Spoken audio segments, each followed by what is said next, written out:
And it's now the top of the hour, and so I want to welcome everyone to The Pit Stop. It's your fortnightly midweek rest area to refuel your drive. I'm Karen Commins. I'm an audiobook narrator and the chief cartographer for narratorsroadmap.com, and I'm your host for Pit Stop. And with me in the co-pilot seat is my good friend and award-winning audiobook narrator Anne Flosnik, who hosts the Narrator Uplift show here on Clubhouse. How are you this afternoon, Anne? Great. So happy to be here with you and Sarah. Well, I'm happy you're here too. Audiobook narrators who do more than narrate pull into the pit stop, and they're sure to inspire you to follow your interests and use all of your talents and gifts. So the conversation is being recorded. You'll be able to re-listen or catch parts you missed. And I want to invite everyone to feel free to comment in the chat and raise your hand in the app if you want to be part of the conversation. So thanks so much for joining us. I am super excited to welcome our guest, Sarah Puckett, to the Pit Stop. Sarah is an award-winning audiobook narrator of over 300 titles and owner of the production and publishing company Pink Flamingo Productions. She started her career on ACX, and although she does work with publishers, she has built her career through finding her own work with indie authors. Sarah lives in Central Illinois and spends any time she isn't working with her family. So welcome to the Pit Stop, Sarah. Thank you so much for having me. Well, I'm just really excited to talk with you. Our paths have crossed several times, but it's been a while since I've gotten to actually have a conversation with you. And yeah. I don't think when we talked before, I wasn't aware then how you got into audiobooks. I heard you tell Rich Miller on the Audiobook Speakeasy that you have a degree in health information technology. I mean, so tell me about that. What were you doing, and how did you make the transition to audiobooks? So I used to code infusions and injections, and it's just coding is kind of, it's not mindless. You have to really know what you're doing. But for me, after 9 years, it was just, I've seen it all basically. So I would listen to audiobooks and while I was working, and I was listening to this one book, and I wish I had the name of it. And it was narrated by Amy McFadden. And I remember thinking, oh my gosh, these narrators are amazing. And I looked at the narrators, and it was just Amy. And I was like, what? And I just started researching. I was One person. How do they do this? And so I started researching, and then I thought, well, I'll just give it a go. And that's kind of how it came about. So you hadn't been, like a lot of people tell me, or I've read, they had some background in theater, or they were always setting up little plays when they were a child. This was not you. That was not me. No, I think maybe I did a play in junior high, but no, nothing else. So you were listening and you thought, I'd like to do that. So what did you do at that point? Well, I jumped right into it. I mean, I did a lot of research, and I did figure out how to do it and on ACX and everything like that.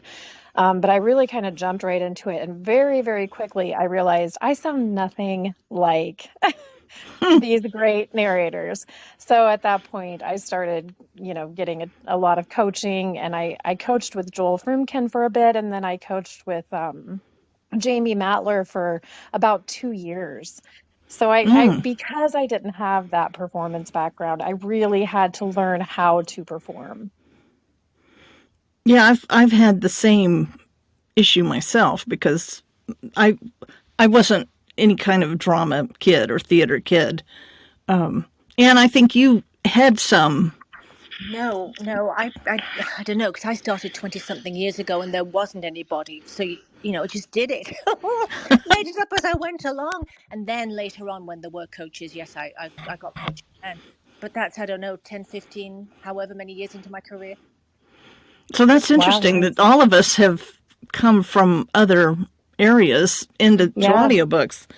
Well, Sarah, your work has really just blown up. I mean, you've done 300 books, and you've not been at it all that long. And so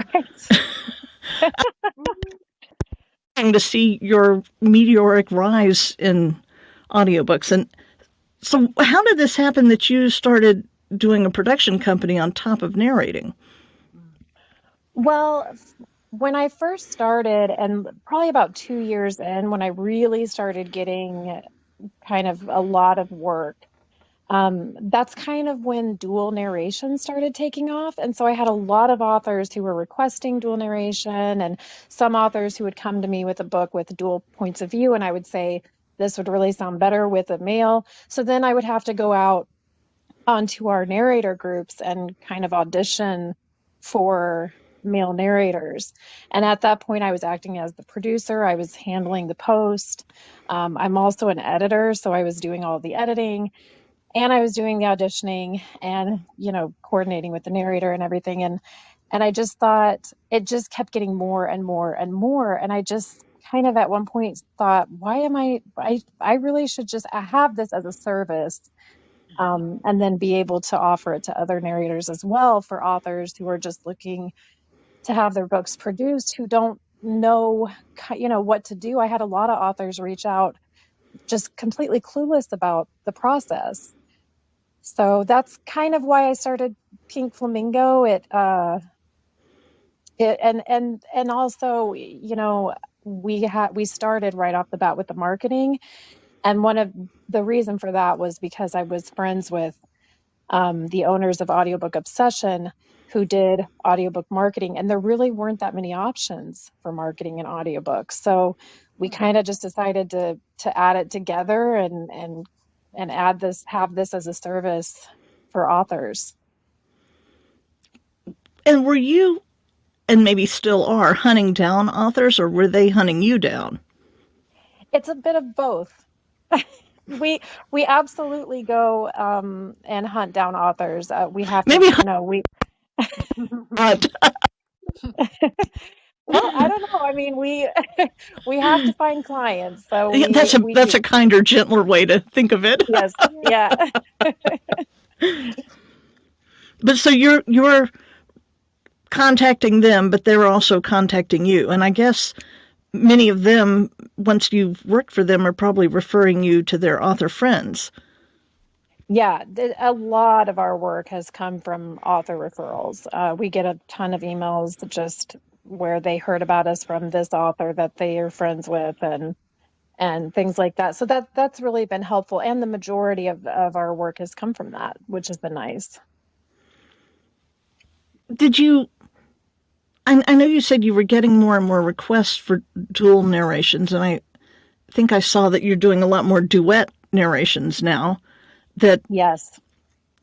did you kind of resist it for a while? Like, I really don't want to be a production company owner. I really just want to narrate. Or what was your thought process on this? Uh, I didn't think of it in that way. For me, the only hesitancy I had with starting Pink Flamingo was really just imposter syndrome. Am I good enough to do this? Am I, who am I in this community? Like, I'm just Sarah Puckett. Why do I think I can start a whole company? And uh but as soon as I started it, I kind of just said, okay, let's just give it a go, see how it goes. And as soon as I started it and I opened up our roster, oh gosh, we just had so many narrators who wanted to work with us. And that really helped kind of um, tuck those imposter syndrome feelings away and allow me to focus on the work and getting work. How But did as you far as duet, oh my gosh, yeah. We do so many of those now. how did you found this company though, Sarah? I mean, did you talk with anybody? Because there's a world apart from what you were doing before to even then doing the performance thing and then now having a business in it. And then the way you said that you did editing just so casually. I mean, where did you learn and who did you reach out to? Well, for editing, I learned that from Don Barnes. He is amazing. And I Oh learned that yeah. yeah, I learned that very, very early on in my career. Probably within the first year, I hired him to teach me all of that, just so that I could try to keep the costs down on my side when I was first starting, because I did a lot of royalty share in the beginning. Yeah. Um, but when I started Pink Flamingo, I did consult with a business advisor a little bit, but the majority of it has really just been trial and error. And there's been a lot of error and learning. And when you say a business advisor, because it's always these things that, in our journey, we kind of leap over that. But this is where, for somebody that might have another, a similar idea, where do you Mhm. even find a business advisor? In the yellow pages? Where do you Yeah, find them? basically. Yeah, basically, I just looked on Google to try to find somebody in my area that I could speak to, and they fortunately have a program. I cannot remember the name of it. Score, maybe? Score, yeah, with the Okay. Small Business Association has Actually, retired Karen, executives. yeah, I'm actually almost certain you, Karen, actually turned me on to that. Oh, Oh, wow. Because I actually talked to Karen also right when I first started about publishing. So, Oh, you see, you're doing all the right things, Sarah. No wonder you're so good. right. Yeah, I well, remember it's we, taken a we, while. we talked a few years ago, and Yeah.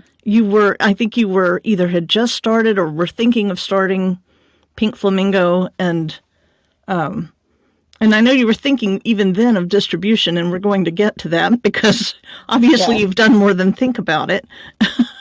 Yes. Yeah. But it, it's really, like I say, just been exciting to watch you take off. And while I've known of Score, I don't know exactly how they guide you. So did you meet more than once with this person, or did they just give you the big aha on the first session? Um, I met with him. I met with him twice, and I really should have met with him way more than that, but I got so busy, and just time got way from me. I really, because I don't have a business background either, I there's a lot of things even now that I just don't know. And so there were I just had a lot of questions about, is there a better way I can do this? Is an LLC the right way to go? Am I, things like that. And he was very, very helpful. He would have been way more helpful had I actually spent more time with him, which I should have done. But Well, I mean, you can't say I should have because clearly what you've been doing has been working for you.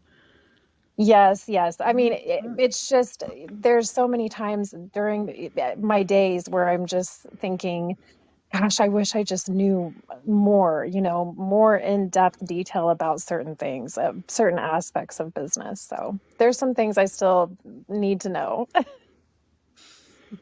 Well, the thing is, though, when we get things all figured out, then the rules change and there's something new to learn. Oh gosh, yes. And I wonder how you divide your time between actually narrating and then running this booming business. Yeah. So before I started, and that goes back to the 300 titles I've done in 9 years or whatever, 8 years. And before I started Pink Flamingo, I was recording so much. I mean, so I can't even remember how much. So I still was kind of on that trajectory with recording when I started Pink Flamingo and for the first year. And so this last year, I really kind of slowed down and started not taking on as many projects. But I do still try to record about an hour or two a day. Um, and then the rest of my day is just PFP stuff.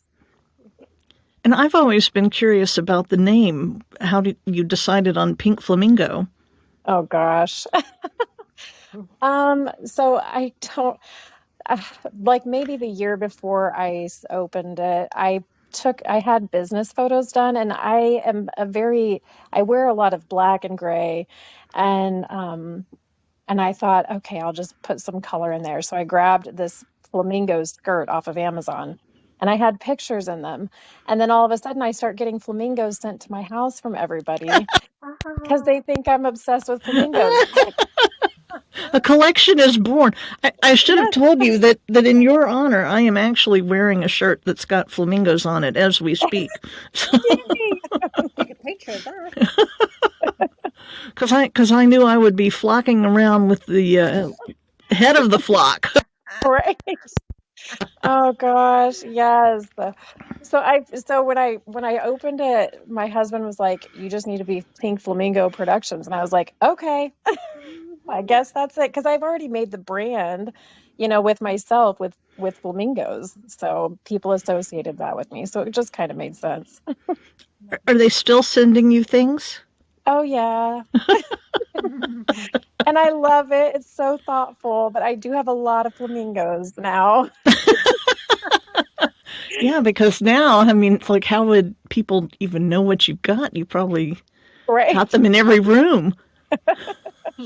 I have a couple of flamingos sitting in the booth with me, those little beanie babies. Oh yeah, So I have those, and I have a couple other. I mean, who doesn't like a flamingo? yeah, They're just so much fun, and they make me think of being at the beach and being relaxed. Which, if I'm in the booth, I definitely want to be relaxed. right. Well, you're doing all these things, and I'm wondering, are you doing all this yourself? Because then when you said you were doing editing, I'm like, good Lord, girl. I mean, how do you have time to even sleep or eat? I don't know. Have you, and so I know you said you were working with marketing, but have you gotten somebody to help you personally, like an assistant? Yes, I just did that. I mean, obviously, when you start a business of any kind, whether that's as a narrator or as a production company, um, you're really going to be working it pretty heavily until it's off the ground. And so that's what I expected. I expected that I would have to give this pretty much my all, but as I get older, I want to give other things less of my all and just Mm. spend time with my family and be present. My kids are growing up, my youngest is in high school, um so this last January I finally got an assistant who is so helpful. She does a lot of my emails. She handles, things that I don't need to necessarily have a say in that she can handle. Just so much. You mean that January, 2 months ago, you've just gotten Yeah, in the. Wow. it's very hard to give up control. And I do have a partner, Kristen. She takes on half of the stuff as well. So, but this last year we really had more than twice as much work. So we more than doubled our workload. So we kind of were scrambling to try to figure out how to get everything done, and so we have a really good team behind us. We have a team of producers that work on the projects, and I trust them to handle things. So there's other people helping other than just me. And how did you find your virtual assistant? If she is virtual. Yeah, she is. She is actually one of our proofers, and so when I put out a call that I was looking for an assistant, she put in an application, and I said, yeah, let's do this, because she already knew the business. She already knew kind of what we were doing, and at least certain aspects of it. So it was kind of a nice transition. Oh yeah. Well, and somebody you already knew their work and had confidence in them, and Yes, not having to train them on your process would be a big bonus. yes, yes, yes. And trust. Oh, Trust. that's yeah, Yeah.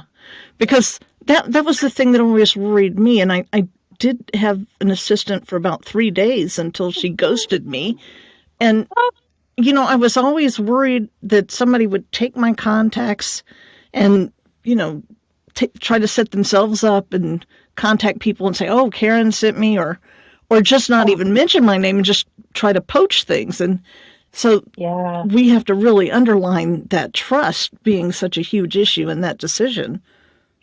And I have very solid contracts in place for that scenario. Mm. That makes me curious. What do they say? Well, just, I mean, I it, don't want you to spill your total secrets, but right, right. It's just there's like a loyalty part of it. Information about non-disclosures and things like that. It's a lot. It is a lot of trust, but we do have contracts in place for all of our people as well.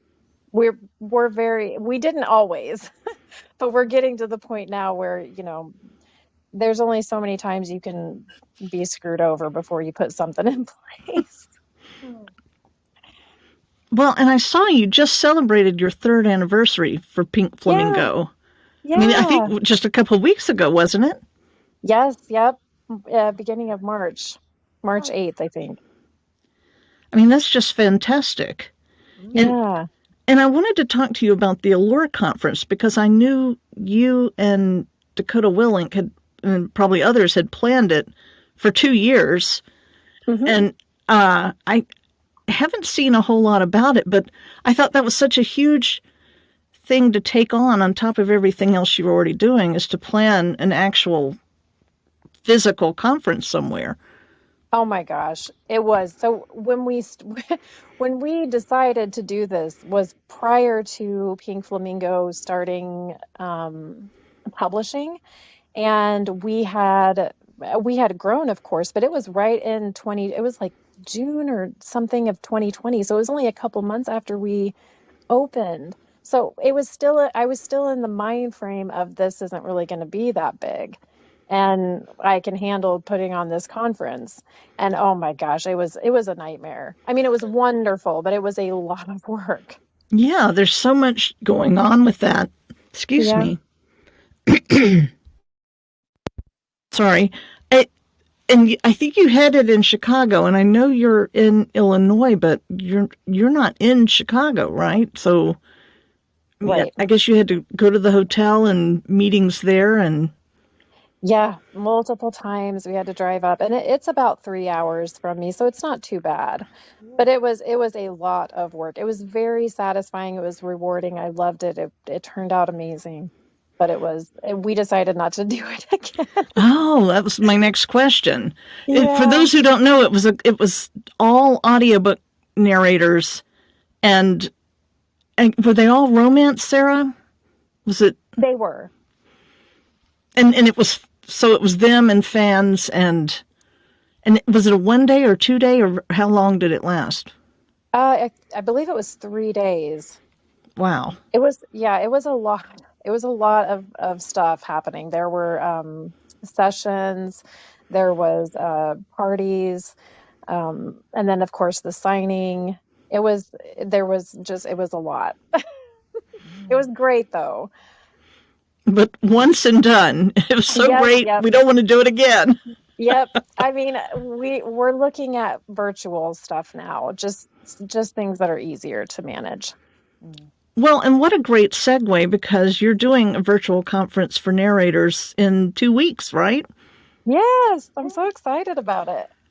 I am too, because I signed up. Yeah, Yes, me too. yep. So how did that come about? Well, basically we just wanted to continue to educate. That was one of my big things with starting Pink Flamingo, is educating not only narrators but also authors. And so we wanted to continue to offer that in some way. Um, but not in person, and the virtual thing just seemed like the best way to go, and it really has been. It's been so much less stress. So Yeah, you have a really great lineup of speakers and topics, and it yeah, I'm excited. I can't wait. I'm not going to APAC this year, and so this is going to give me the same kind of vibe without getting on a plane to go there, and being with yeah, narrator colleagues and learning yeah. more That's things. we with APAC last year, being virtual. I just really wanted to do something again where narrators could attend that are unable to go to APAC, because I'm not going either. So And Anne, you're not going, are you? No, no, no, not this time.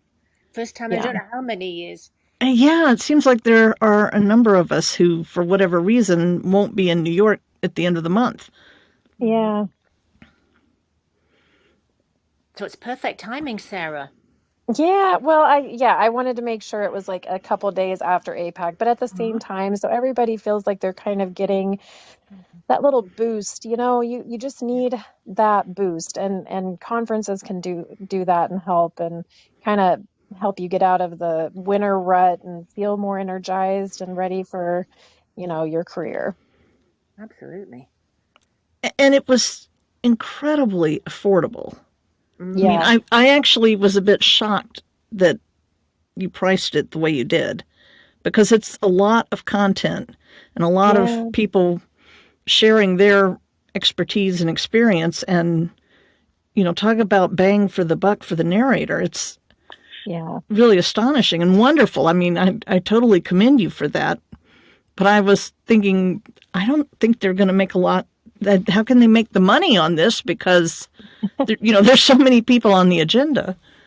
Well, basically, I wanted it to cover the what we're going to pay the coaches who are going to be attending and Mm-hmm. doing sessions, and then also just my time. And it did. We had a ton of people sign up. The next time we might bump it up a little bit, but I do want to keep it affordable for the narrators. I think that's a terrific thing. I've had people cancel from Narrator's Roadmap and tell me that they hated to cancel, but money was a little tight, or it was a Yeah. total financial decision. And so I admire and applaud you for having that stance and thinking of the narrator community and making it affordable and accessible for a Yeah. lot more people. Yeah. I feel like I'm going to cough again. Anne, could you yeah. steer the ship for? I will.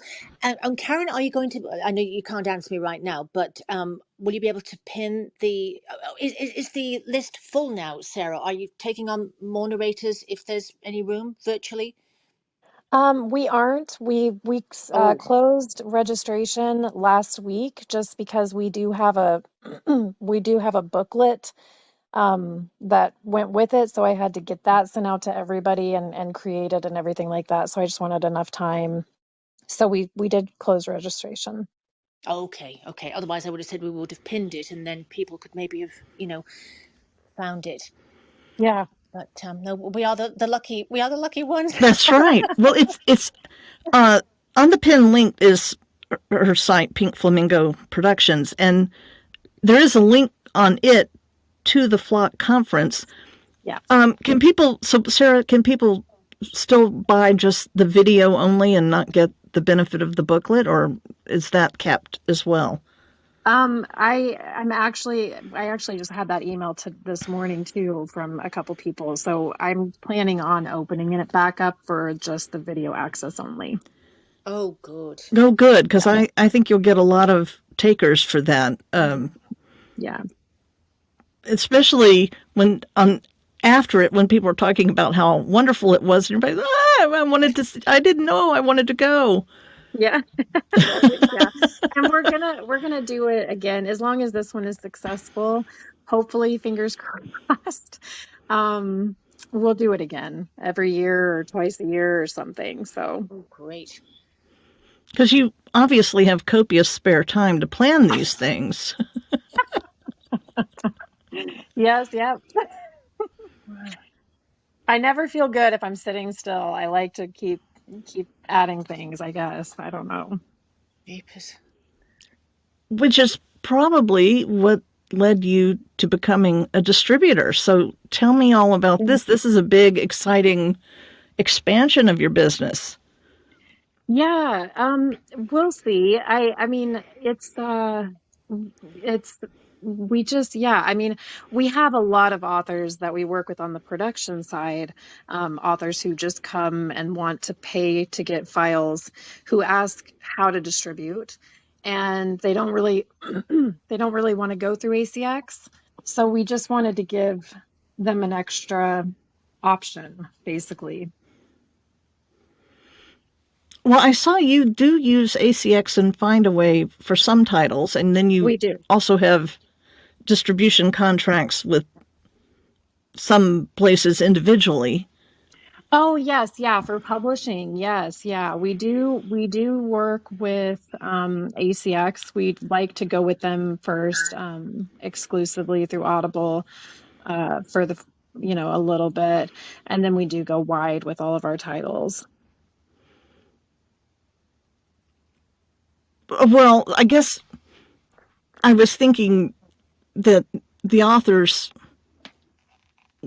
would make that publishing choice to start with, and but now I'm thinking about what you just said, that they already have their audio. Perhaps they recorded it elsewhere, and they're wanting to just distribute. So there is actually Oh, yeah. two With things you're Flock doing there. Yeah, you mean with Flock distribution? Right, yeah. Yes, yeah. Yep, we have that for any author that needs help with distribution and doesn't necessarily want to go um, through ACX or find a way. And you were one of the first people, if not the first person I knew who had a really good welcome packet that you sent to authors to educate them. Are you finding that authors now are more savvy, or are they still needing the hand-holding and education that they had been needing, as far as I knew? Yeah, it just depends. I mean, some of them, a lot of them they're old hats now. They've gotten quite a few books in audio already on their own, and so they don't necessarily need that hand holding. Some of them have no clue still. So yeah, we do a lot of educating still. Do you find that they are willing to listen to you as a narrator, or is it because you have this production company that they're more interested in what you have to say? And I ask this kind of selfishly, I suppose, because I had written articles to try to help authors, and I just really got the impression that, I mean, nobody said this to me exactly, but it was kind of like, well, you're a narrator. Why should I listen to you? And, if I want your help, I'll ask for it. And maybe that was several years ago, and they've evolved and realized, maybe we know about it and they should listen to us. I'm just wondering, do Yeah, you still get any of that sense of pushback, or? I don't, but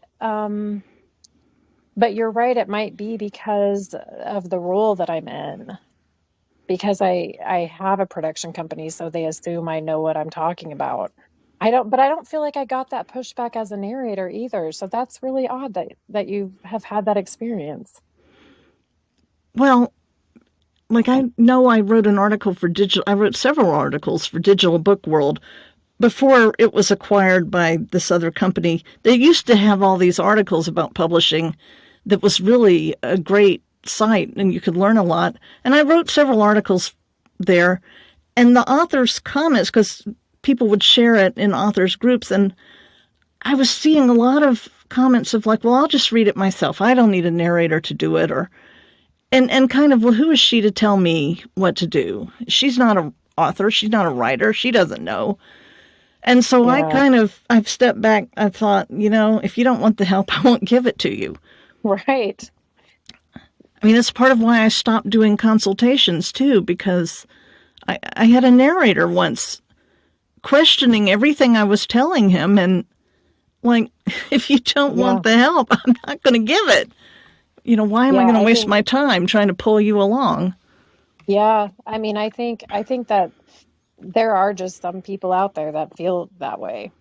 I mean, I've come across them as well. So So I wondered if that was happening with you, and I'm so pleased to hear that's not how things generally go with you. yeah. I seem to remember, Sarah, maybe in your earlier days too. I mean, you've always been very good at managing people's expectations, right? Remember the, Yes. yeah, so that could be part of it, Karen. And well, I can imagine how it all happened, but how do you do that? I mean, what do you kind of keep foremost in mind to tactfully manage other people's expectations? Well, that really came about, because I got into some situations that were not great in the beginning. But I just kind of lay it out. This is what I'm doing, and this is it. So there's not really much wiggle room as far as what I'm offering. Um, and I think as long as people understand what the process is and how the process is going to go and how long it's going to take and what they can expect, then they're not thinking something different. They're not thinking they're going to get this when you're not going to give them that. Right, right. Because they could micromanage you, to a line reading for a whole book. Some of them, Oh, they I've would. had people do that. Yes. I'll bet. You had them do it, or you had them try to do it? Try to do it. Okay, thank you. Yes. Yeah. Yeah, because I'm pretty sure I can see you putting your foot down, and that is not going to happen. Yeah.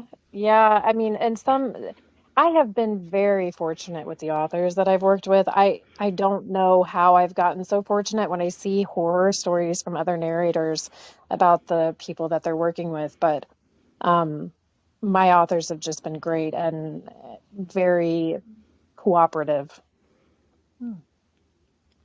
It Well, I think it probably, goes back to Anne's point of you're managing expectations, and a lot of that is with the welcome packet you give them, and you just lay it all out for them. This is how it is. Yeah. Well, I have a question. I have what I call the pit stop hot seat. And Okay. so one of my favorite questions is, especially for people like you who are doing so many different things, if you went into the witness protection plan, what identity would you like to assume? Oh my gosh. Oh wow. I have no idea. that's the most honest answer I've ever heard. This sounds like something for life goals. It's like, I'll add another thing to the list. Right. Well, another one I like, and let's see how you answer this, is what is your most trivial, useless, or flat out counterproductive superpower? Oh geez. Um, my tongue twirls like brrr, like that Oh, when that's I really good. yeah, but it is super counterproductive because every time I say water, it does it. Water, and you have to imagine how many times that word is in books. Oh. So I have to be like water. I love it. Well, I am really enjoying this, and I think the audience is being very quiet. I want to No, encourage Jeannie you wants all to. to Yeah, raise your hand in the app if you want to join the conversation, or type in the chat Okay. if you've got a question. Jeannie does. Jeannie Sheneman wanted to ask. Excellent. How do we get her up here? Oh, wait. Here we go. Here we are, Jeannie. Right. You still there? Here she is. Hi, Jeannie. Hi, that was an accident.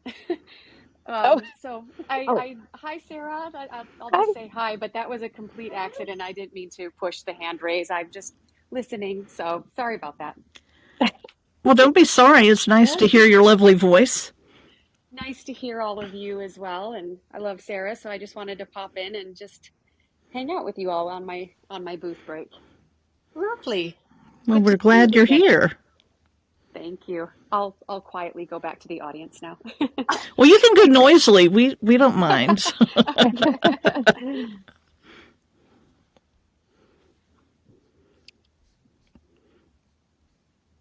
So, what's coming up for you, Sarah? You've got all these things that you've been doing. What is on tap for the rest of this year? Uh, more of the same, I guess. My son started baseball. He got on the baseball team in high school, so Oh, good. we, Congratulations. yeah, so I'm looking forward to, well, it's like every day. So it's definitely thrown a wrench in my work schedule, um, but I'm excited for that. So other than that, just work and yeah, more of the same. So I think you said he's 14, so he doesn't drive? He's 15, Oh, so he's 15. actually, yeah, he's actually got his permit now and he's starting to drive. So, but I do still have to take him back and forth, back and forth, back and forth every day. No. I know it'll be kind of a blessing and a terror at the same time when he can drive, because then Yeah. you won't be running mom's limousine, but then, oh my gosh, he's driving. Yes, yep. And he's my baby, so it's definitely a little harder. Oh. How old's the other one? She is going to be 19 this year. Oh, Yeah, oh. I know. She doesn't, do either one of them want to follow your footsteps into this business? No, I don't know what I'm going to do with it when I'm like ready to be done. Oh. It doesn't sound like you'll ever be ready. I know. You keep thinking of great things to challenge yourself, because I know you absorbed um, Joe Himple's company, Yep. Firehouse, Yeah. right? And Yep. then and Fireside. Fireside, right. I knew I said it wrong. And then I think also didn't you absorb Northern Lake Audio as Northern Lake. well? Yeah. Wow. Yep. We did. So we just so we had all genres, and I didn't want to start from scratch because I don't know anything about those other genres. The majority of my titles are romance, so. Well, But you've also yeah. been doing mystery and sci-fi, though, or maybe that's a later edition. But because I know I saw some books from Podium with you, and I'm in sci-fi and maybe, but I know you'd done some mysteries as well. So Yeah, a little bit. Is your roster still open, Sarah? It's not, no, not at the moment. Mm. Yeah, we closed it for a little bit just because we have a lot of narrators. Mm-hmm. Mm-hmm. Mm-hmm. And I'm sure that somewhere along the line there'll be even more genres that you get into, because I don't think you can stop yourself. I no, know. That's the hope. Good, good. Yeah. I'm trying to create something that will, you know, keep going even when, I'm not working it and I'll be able to just pull money from it forever. That's the hope of it. Oh, I think that's definitely going to happen. Yeah, Yeah, I probably you hope build sooner it, than so. you you build it, and realize. they'll come. Yeah, yeah. And you, I know, go to author events, and I guess Yes. you set up tables there, or how Yeah. do Yep, you? we purchase tables. Sometimes we have to be like in the vendor section. Sometimes we can be in the actual signing with the authors. Either way, it's just a way for us to be out in front of them and talk to them one on one. I think, talking to them online is fine, but when you get face to face with them, you're a real person. We've always got our, human voice only shirts on, so we're like trying to, embed the anti-AI thing into their brain. Yeah, that's good work you do right there. And it's just nice to be able to be, in front of them and answering any questions they have and talking with them and being a real person that they feel like they can trust. And how do you choose which events you want to attend? And do you sometimes maybe just buy a listing in the program and not a table? No, typically we have just been going. And uh, we typically try to find events that have a large amount of authors attending. Previously, before Fireside, it was all romance author events. And this year we're kind of a little bit pickier about it because we've been to a ton of events already, and now we're trying to also bring in some events that have horror and sci-fi thriller authors, things like that. But ultimately we just go wherever we can, and we determine if that signing was successful. And if it was, then we'll go back next year. If it wasn't, we won't go again. Um, and then I think this year we're going to 20 books. We went last year, 20 books to 50K in Vegas. And that is a vendor event where the authors actually come to the table. So they come to speak to you, which is nice because usually it's us going to the author table, talking to them. So Yeah, I wondered about that. How, like, when you do have a table, how much traffic you get at the table. well, we get a lot of readers. So our company's kind of twofold. So we're looking for our clients, of course, which are the authors, but we're also trying to sell the books that we publish. So it's nice to sit at the table and talk to the readers. We do giveaways. We have all our QC QR codes, QR codes out there for some of the books that we've published recently for them to click on and purchase if they want. Um, we have our review team sign up if they're a reviewer, things like that. So we were able to kind of talk and chat with the readers and listeners as well. And then we'll walk around and talk to the authors also. Do you ever make appointments ahead of time with the authors? Yes, yeah, we do that as well. Like consultation type things. But is it you reaching out to them or them to you or both? We just put like a sign up form in the group for that signing. And if they want to sign up for a consultation, they can do so at that point. Oh, And great then, idea. yeah, that way when we get there, we have a set time already that we're meeting with that person, or sometimes it's a group. So yeah, we definitely do that as well. Yeah, that's a really good idea. Because I wondered, Yeah. would you say, well, I'm going to be here and anybody want to talk to me? Do you post in the groups beforehand or is it just pretty much the sign up form post? No, we do post in the groups beforehand. We do audio giveaways and things like that as much as we can, just to kind of have our name keep popping up like we're doing all this work. We're doing all this work. You should talk to us. Yeah, we are the place for Yeah. audiobooks. Yes, yes. Well, when I listened to you talk with Rich on the audiobook Speakeasy, you were telling him about making a sword, and Gosh. and so that made me wonder, what's the most recent hobby you took up? Gardening. Really? Yes, we Dan started took that up too. we started a massive garden in our backyard. I mean, obviously we can't plant anything, but we've planted seeds inside, which was not a great idea. We're going to get a greenhouse for next year, but they're growing and they're thriving, and I'm so excited. We're thrilled about it. So yeah, gardening. I thought, Anne, you would probably join in there because this has become a big hobby for you as well. Yeah, it did. And I had to be careful because it really did my thumb in. And I didn't realize that's a very popular point for arthritis is in your thumb because I went crazy with hedge clippers. I clipped everything in sight. Yeah. Oh, Lord. Hmm. So, yeah, kind of got a repetitive strain injury out of that. So I had to temper my ambitions a little bit. But you live and learn. Yes, yeah. Yeah, my husband, we live out sort of in the country, so he has a big tractor.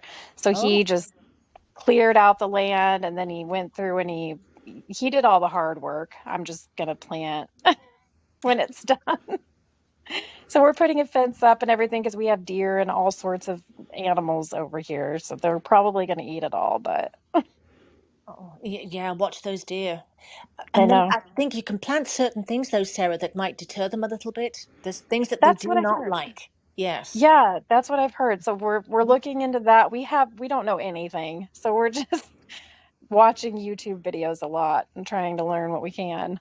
Right, right. And I think on Amazon too, there are little kind of wire, oh, thingamabobs that you can put around trees that you're starting or some of your shrubs or whatever it might be. Oh, yeah. Okay. To kind of make a physical barrier. It's not very Yeah. pretty, but it depends on the thing. Like we started a lemon tree, a Maya lemon tree, and they went Mm. crazy. They went crazy for that. So we had to get a Oh, little I bet. fancy thing. Yes. Yeah. Yeah. So like you, we're kind of new to it and figuring it out. But each year builds on the next, and Yes. it is interesting. Are you Yeah. I'm excited. planting flowers and fauna or fruits or both? We're doing vegetables, and we started grapes, and we have raspberry bushes, and we're planting like a whole orchard on the other side of our property. So a lot of Wow. things. Oh my We're God. hoping that they don't all die in the first year, because then we'll be out a lot of money. Oh, I see Wow. pink flamingo cider right now. I see it in life. Right. Pink flamingo cider. I I mean, love that's how it. to extend the brand. Right. There's no end to it. Oh, and wine, because you've got grapes. Good Yeah, grief. Yep. I was thinking Yep. that. And Yeah. I love wine, so I Oh, mean, yeah. that's perfect for me. Hmm. Well, this just answers the question, where will you be next? I mean, you're here, there, everywhere, and now you'll be taking on the wine industry. Oh gosh. I hope I'm just where I am now next year. I mean, honestly, I don't have any plans to really do anything new or crazy. That can always change, but as of now, I don't have any plans. Well, before we part company today, what advice would you share with other people who want to expand their horizon beyond narration? Um, do it. I mean, the one of the biggest things for me with um, when it comes to business is to diversify and find multiple streams of income, because especially in narration, it's hard. I mean, this is a hard business to make a career out of. So I just do it. Just get, if you find a skill that you are really good at, something you know a lot about, something you can educate people on, and just go for it. Give it a shot, see how it goes, learn as you go. Don't wait. Well, that sounds like terrific advice, because I think so often we get these ideas and then we don't act on them, or we Yeah, talk ourselves out of them. And just like you yeah, were even saying earlier, you were thinking, well, who am I to do this? And, maybe the question is, who am I to not do this? The yeah, world is waiting. yep. Yeah, I think, yeah, it's very easy to just say, you know, well, should I do this? Or I need a little bit more information, or I need to do more research, or whatever. And in reality, you just need to go, just do the things. Where did That's at that least come? my opinion. Well, obviously it's working. Where do you think that came from? Was it in your upbringing, or it's just in you, something you saw? No clue. I mean, I guess it's just me. I don't know. It can be to my detriment, though, because I will take on things and take on things, and oh, I have this idea. Let's do this. Let's do this. And my producers, Jeannie will tell you, she's one of our producers. I'll be like, "This is our new idea," and they're just looking at me, and I'm thinking, "Please don't hate me." But, I mean, between the business and then your active family life, you don't. How do you make time for some downtime for just you, for something you want to do? I've really had to make sure. Oh, I took the first 2 years and I really kind of went at it. And now I'm really stepping back, and I've set a specific time that I'm done every night. I don't work on the weekends. I don't answer emails on the weekends unless it's absolutely an emergency. Um, I've set a real precedent with my authors and my narrators that I'll answer them anytime. So they'll email me or message me at, 9 o'clock at night, or 11 o'clock at night, or 2 o'clock in the morning. And so I've really had to put my foot down and just not answer the email until I get back. And I put office hours on my email and everything like that, just to kind of say, help me out. Like, this is when I'm done. Mm-hmm. Boundaries. Yeah. I think Yeah. that's a great approach, because I spent 33 years working in an office, and you had a structure to that kind Yeah. of work. And, now working for myself, working at home, the tendency is to, I could do it. I'm available. Yep. But then it just, when you work at home, there's no separation between, and especially when you are the business, there's no separation between work and home. And so you have to install those boundaries yourself, because they're not made for you by some artificial means of working in an office. Right. So I love that you Yeah. say you take weekends off, because to me it's hard to break away from. It's hard to actually make myself walk away from it. And if you have Yeah. some advice about that, I'd love to hear it. I mean, I'm in the same boat. It'll be the weekend and I'm sitting there just like doing nothing and thinking I should be working. I could be working right now. Um, and I really just have to force myself not to. And I think it's okay to work a little bit. I mean, if I want to get a little bit done for an hour or something, then that's fine. Um, my word this year is boundaries. And Mm. yeah. And my husband, he's been telling me for 2 years, you work so much. Why are you working so much? Like, he understands and he's super supportive. But, I really want to be present for them and, you know, just enjoy my life Mm-hmm. because, I mean, what am I going to just work all the time? I don't know. I have different priorities this year than I feel like I have in previous years. Yeah, you can live to work, or you can Yeah. work to live. Mm-hmm. Yeah. And I think we're all saying we'd like to be in that second category, work to live. Yes. Yeah. And that seems like a good place to put a pin in it and get the show back on the road. And I just want to let everybody know the recording is going to be available on Clubhouse later today, and in the near future I'll put it and a transcript on narratorsroadmap.com. And I hope you'll all take another road trip with us in 2 weeks on March 29th. I'm driving solo that day because Anne has another engagement. And I think what I'm going to do is just have a narrator picnic where you bring your own topic and we'll talk about whatever you want. Anne, do you want to talk about next week's Narrator Uplift show? Oh, you've got me on the spot now. I can't even think straight. It's Amanda Oh, Quaid, yes? yes. Yes, the delightful Amanda Quaid. And she is a wonderful accent and voice coach who lives in New York. And she's just a delight. So she's coming on the show next Thursday, and can't wait to hear what she's got to say. I know it'll be very helpful. Right, so that's Thursday at 2. And That's right. in the Narrator Uplift Club on Clubhouse. Sarah, do you have any final words or anything you want to plug? Not really, no, but thank you so much for having me. This has been really great, and it's been wonderful talking to you both.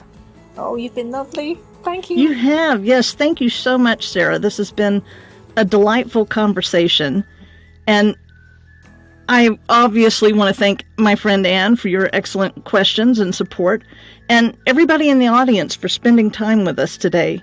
So I hope you all find joy in every journey and live the life of your dreams. Have a great afternoon and take care.